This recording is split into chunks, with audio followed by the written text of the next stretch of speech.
Hello student, आज हम derivation करने वाले हैं समांतर प्लेट संधारित्र।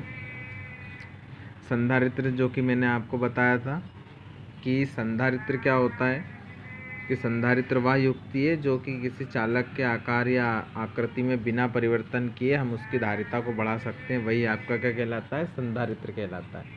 और संधारित्र आपके 3 टाइप्स के होते हैं। पहला समांतर प्लेट संधारित्र है, दूसरा बेलनाकार संधारित्र, तीसरा गोलाकार संधारित्र है। लेकिन 12th में आपको ओनली समांतर प्लेट संधारित्र के बारे में इससे रिलेटेड 2 डेरिवेशन है, दोनों के दोनों बहुत ही महत्वपूर्ण है।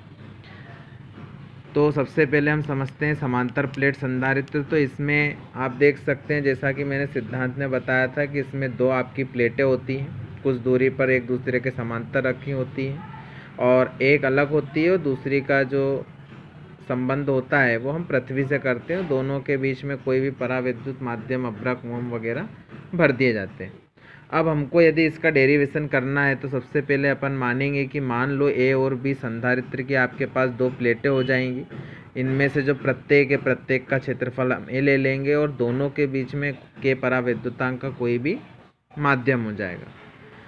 अब प्लेट ए को जैसे ही अपन प्लस आवेश देते हैं तो प्लेट बी के निकटवर्ती तल पर प्रेरण के कारण, जो मैंने आपको बताया सिद्धांत में कि प्रेरण की क्रिया द्वारा इस पर माइनस आवेश आता है और दूरवर्ती तल पर इसके प्लस आवेश आता है। लेकिन हमने इसका जो रिलेशन है वो पृथ्वी से कर रखा है, इसलिए संपूर्ण प्लस क्यू आवेश पृथ्वी में चला जाएगा और बी पर केवल आपका माइनस क्यू आवेश ही रहेगा।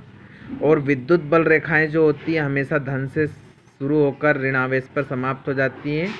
अतः प्लेटों के समांतर होने के कारण किनारों को छोड़कर जितनी भी बल रेखाएं होंगी वो क्या होंगी? समांतर होंगी और दोनों प्लेटों के मध्य विद्युत क्षेत्र की तीव्रता भी एक समान होगी।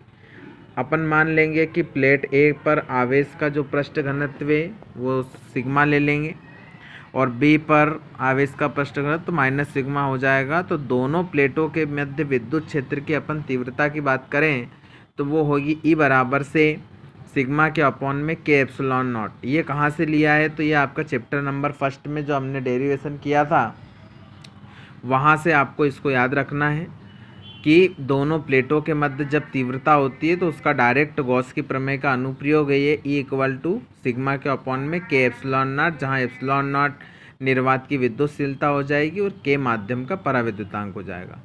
अब हमको निकालना है धारिता के लिए सबसे पहले आपको विभवांतर निकालना पड़ेगा। तो प्लेट ए और बी के बीच में जब विभवांतर निकालते हैं तो उसकी डेफिनेशन है कि एकांक धनावेश को बिंदु बी से ए तक लाने में किया गया कार्य बराबर बल गुणित विस्थापन, या उसी को हम तीव्रता इंटू दूरी भी लिख सकते हैं। तो तीव्रता आपकी हो जाएगी ई, दोनों के बीच की डिस्टेंस हमने कितनी मानी है? डी।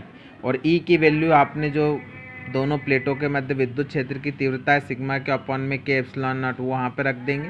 हम जानते हैं घनत्व बराबर से आवेश बटे क्षेत्रफल, घनत्व हो जाएगा सिग्मा, आवेश हो जाएगा क्यू, क्षेत्रफल हो जाएगा ए। तो यहाँ पर सिग्मा की जगह हम रख देंगे क्यू के अपॉन में ए। अब धारिता की डेफिनेशन क्या है कि C equal to Q upon में V होता है, तो Q ऐसा ही रहेगा और V की जगह हम वैल्यू रख देंगे क्यू डी ए के एप्सिलॉन नॉट। तो Q से Q कैंसिल हो जाएगा तो C की वैल्यू हो जाएगी के ए एप्सिलॉन नॉट और D। और वायु या निर्वात के लिए आपको बताया था मैंने कि K की वैल्यू कितनी होती है? 1, तो आपको 1 रख देना है। तो यहाँ तक आपका डेरिवेशन। 3 चीज़ें ध्यान रखना है, सबसे पहले आपको तीव्रता निकालना है, फिर विभवांतर निकालना है, फिर धारिता निकालना है। अब इसके आगे कभी कभार परीक्षा में पूछ लेता है कि समांतर प्लेट संधारित्र को प्रवाहित करने वाले कारक बताइए। तो कारक आपको यहीं से पता चल जाएंगे। यहाँ से आपको दिख रहा है यदि हम किसी प्लेट का जो क्षेत्रफल है वो देखो इक्वल में लिखा हुआ है, मतलब यदि क्षेत्रफल बढ़ेगा तो उसकी धारिता बढ़ जाएगी। एप्सिलॉन नॉट लिखा है, मतलब यदि पराविद्युतांक यदि आप रख देते हो तो उसकी धारिता बढ़ जाएगी। लेकिन यहाँ पर डी जो है नीचे है, इसलिए यदि इसकी बीच की दूरी आप बढ़ा देंगे तो उसकी धारिता क्या हो जाएगी? कम, जो कि यहाँ पर सारे के सारे लिखे हुए हैं। आगे का जो नेक्स्ट डेरिवेशन है वो मोस्ट एमपी है कि आंशिक रूप से पराविद्युत पदार्थ की उपस्थिति में समांतर प्लेट संधारित्र धारिता के लिए आपको व्यंजक निकालना है। तो इसमें भी आपको ए और बी 2 प्लेटें लेना है जिनके बीच की दूरी वही हम डी मानेंगे, प्रत्येक प्लेट का क्षेत्रफल ए मानेंगे और दोनों प्लेट को बीच के पराविद्युतांक की टी मोटाई वाली आपको एक अलग से यहाँ पर प्लेट रखना है। बस इतना सा थोड़ा सा चेंज है।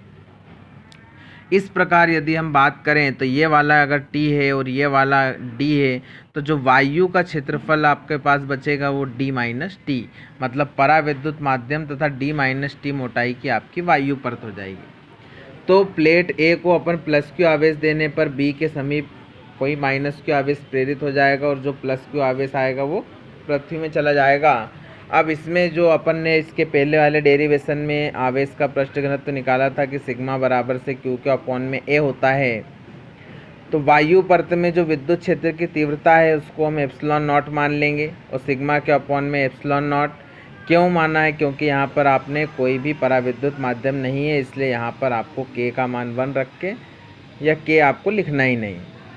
दूसरी बात, यदि आप ये जो सिग्मा का मान आपने निकाला है वो आप यहाँ पे रख देंगे तो क्यू के अपॉन में ए हो जाएगा। इसी प्रकार आपको पराविद्युत माध्यम में निकालना है तो इसके पहले वाले डेरिवेशन में हम डायरेक्ट लिख सकते हैं क्यू के अपॉन में के ए एप्सिलॉन नॉट।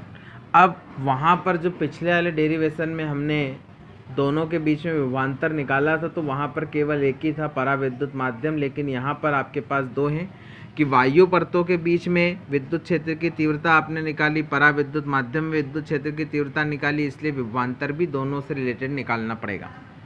तो यहाँ पर विद्युत क्षेत्र की तीव्रता और वायु परत की मोटाई रखना है, यहाँ पर पराविद्युत माध्यम में तीव्रता और उसकी मोटाई रखना है।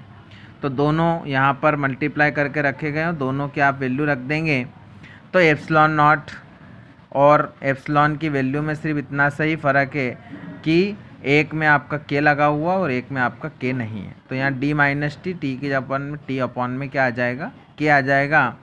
और इसकी जो डेफिनेशन है धारिता की सी बराबर से क्यू के अपॉन में बी, तो ये वाली जो वैल्यू है अपन यहाँ रख देंगे तो क्यू से क्यू आपका कैंसल, तो ये ए एप्सिलॉन नॉट ऊपर चले जाएगा। यहाँ से हम डी ए सी का ए सी, इसको आगे इसको पीछे लिख कर और यहाँ से आपको टी का कॉमन निकाल लेना है। तो ये आपके समांतर प्लेट संधारित्र की धारिता होती है कि जब कोई आंशिक रूप से पराविद्युत माध्यम उसके अंदर रखा गया हो। तो ये वाला और इसके पहले वाला डेरिवेशन ने दोनों के दोनों बहुत ही महत्वपूर्ण हैं, तो इनको आपसे बहुत अच्छे से करके देखना है।